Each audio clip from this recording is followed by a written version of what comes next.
त्रिपुरारी से मैं उनकी हो गई, लगन लगी त्रिपुरारी से मैं उनकी हो गई। मेरे मन में नहीं है धीर सखीरी में काशी जाऊंगी। मेरे मन में नहीं है धीर सखीरी में काशी जाऊंगी। काशी जाऊंगी सखीरी में काशी जाऊंगी। काशी जाओगी सखी मैं काशी जाओगी। मेरे मन में प्रणाम करो धीर सखी मैं काशी जाओगी। शंभो मेरे मन में नहीं है धीर सखी मैं काशी जाओगी। काशी जाओगी सखी मैं काशी जाओगी। काशी जाओगी सखी मैं काशी जाओगी। मेरे मन में उठे पीर सखी मैं काशी जाओगी। वो पूना वाली जो दीदी का पत्र पढ़ा था, इनकी बहन है और तीनों ही बच्चों को सुनाई भी नहीं देता था, बोल भी नहीं पाते थे, पर बाबा की कृपा से दोनों लड़कियों ने बोलना और सुनना चालू कर दिया और अब बेटे को भी धीरे धीरे सुनाई देना प्रारंभ हो गया। एक बार जोरदार ताली बजाकर साथ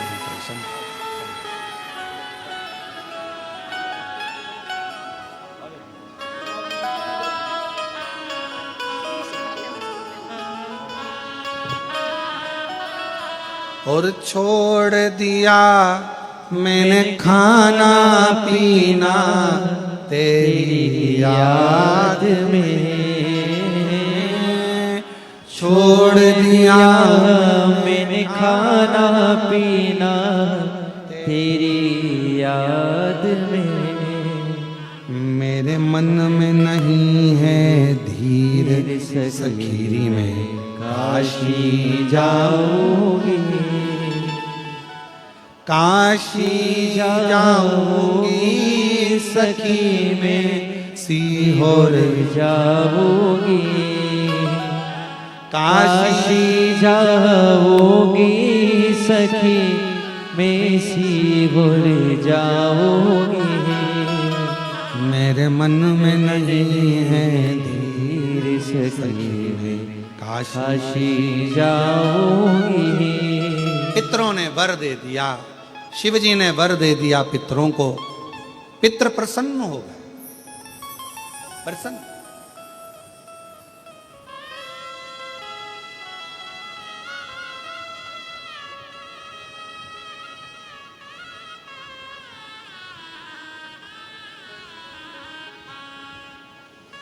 कहते हैं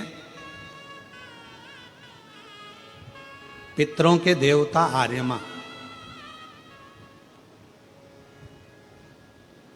शिव जी को जैसे ही जल चढ़ता है, भगवान शंकर को जैसे ही जल चढ़ा और जल चढ़ते से ही पितरों के देव आर्यमा प्रसन्न होकर नाचने लगते। इतनी प्रसन्नता शिव जी के जल की महत्वता, इतनी। वो कहते हैं ना कि बगीचे की अगर संभाल करना है, बगीचे की अगर रक्षा करना है, बगीचे को संभालने के लिए माली की जरूरत होती है, बंगले को संभालने के लिए चौकीदार की जरूरत होती है,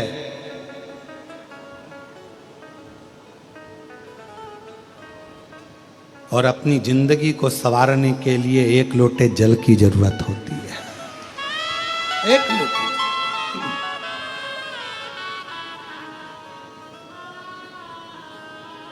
आप जितनी जितनी श्रद्धा से, जितने विश्वास से, जितने भरोसे से, जितनी दृढ़ता से, जितने आनंद के साथ में आप शंकर जी को एक लोटा जल पूर्ण समर्पण के साथ,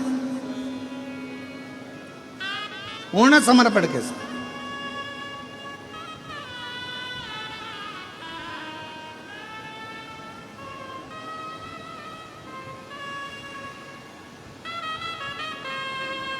और पूर्ण श्रद्धा और पूर्ण विश्वास के साथ में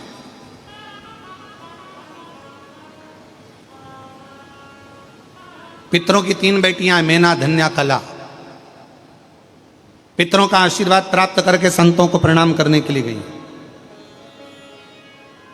पर संतों को पहचानना भी कोई सरल बात है क्या?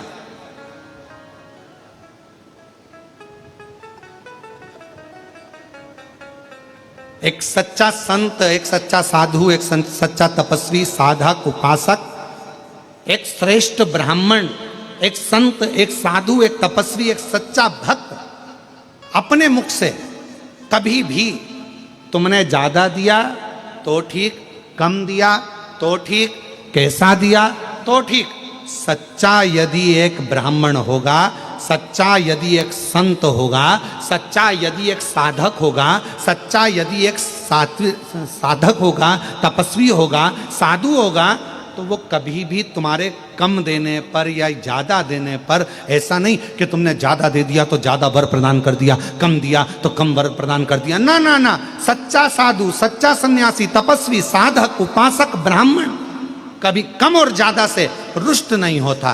तुमने जो दिया उसने स्वीकार किया और तुम्हें वर प्रदान किया। तुमने कभी एक इतना भरकर भी दिया तो वर दिया, और तुमने कभी एक चावल का दाना दिया तो भी शिव जी ने वर ही प्रदान किया। संत, साधु, सन्यासी, तपस्वी, साधक, उपासक एक विश्वास के ऊपर जीवित रहता है, एक भरोसे के ऊपर रहता है।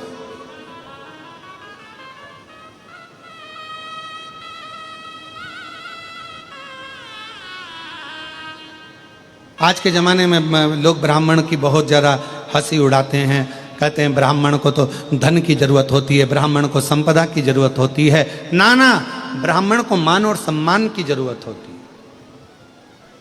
आप जितना आदर दे सकते हो, सम्मान दे सकते हो, सत्कार दे सकते हो, राम नाम, कृष्ण नाम, शिव नाम, भगवान की अविरल भक्ति दे सकते हो, उतना दीजिए।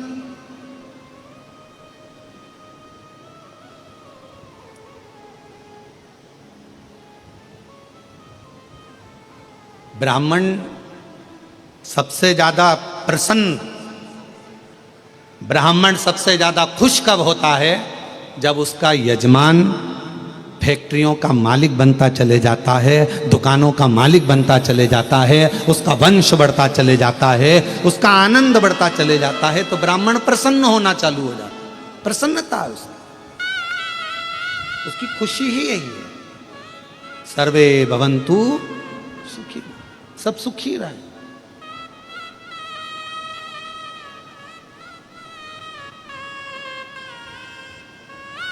तो मेना, धन्या, कला तीनों ने विचार करा, चलो अपन संतों का दर्शन करते चलते हैं। संतों का दर्शन करने के लिए तीनों चली। चलते चलते अब सनकादि ऋषियों को पहचान नहीं पाई। जहाँ सनत कुमार जी बैठे थे तब साधना में लगे हुए थे, सनत कुमार जी तब साधना में लगे थे। वहीं से मेना निकल गई, वहीं से धन्या निकल गई, वहीं से कला निकल गई, और जैसे ही निकल कर गई उनके लहंगे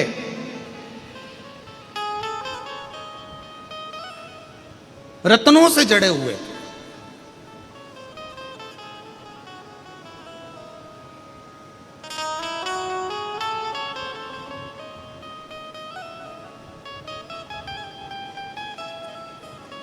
मेना, धन्या, कला के लहंगे रत्नों से जड़े हुए थे, रत्नों से।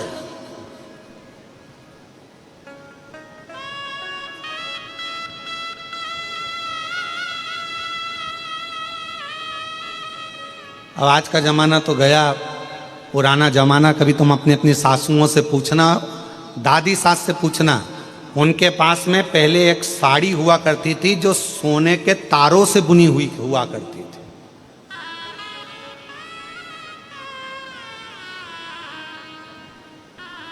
सोने और चांदी के तारों से, असली मोती से, असली नग से लहंगे और साड़ियां गुथा हुआ करते थे।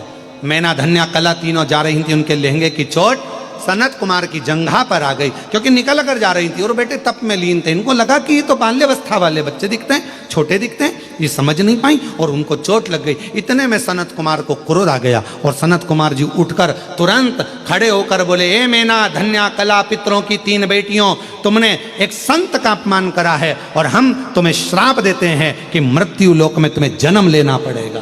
तीनों रोने लगी, आंखों से आंसू बहने लगे कि हमें पितृलोक छोड़कर मृत्यु लोक में आना पड़ेगा।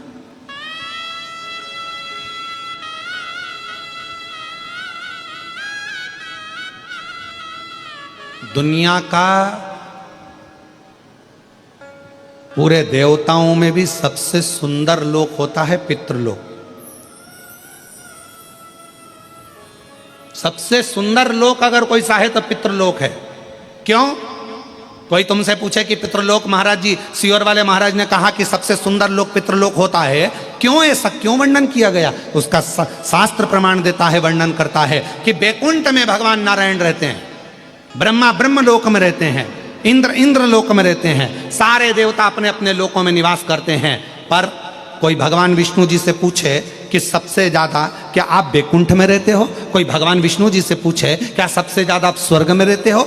भगवान नारायण कह देंगे नहीं नहीं नहीं नहीं, मैं स्वर्ग में नहीं रहता, मैं बैकुंठ में नहीं रहता। तो भगवान विष्णु से पूछा गया तुम सबसे ज्यादा कहाँ रहते हो? तो कहा भगवान नारायण अपने विष्णु पुराण के शस्त्र में वर्णन आता है, विष्णु पुराण वर्णन करती है, कुर्म पुराण वर्णन करती है, ब्रह्म विवर्त पुराण वर्णन करती है कि सबसे ज्यादा अगर कोई भगवान नारायण से पूछे कि तुम रहते कहाँ हो, तो भगवान नारायण कहते हैं कि संसार के लोग पृथ्वी पर मृत्यु लोक में जो भगवान की कथा करवाते हैं और कथा करवाने वाला जो जजमान होता है उसके जो पितृ होते हैं वो पितृलोक में रहते हैं। तो मैं उन पितरों के पास बैठकर शिव महापुराण की कथा को श्रवण करता हूँ, भागवत कथा को श्रवण करता हूँ, राम कथा को श्रवण करता हूँ। भगवान नारायण कहते हैं सबसे ज्यादा समय मेरा पितृलोक में निकलता है। इसलिए शास्त्र कहता है सबसे सुंदर लोक अगर कोई सा है तो वो पितृलोक है, जहां पर मेरे भगवान नारायण बैठकर कथा का रसतत्व, जैसे आज ये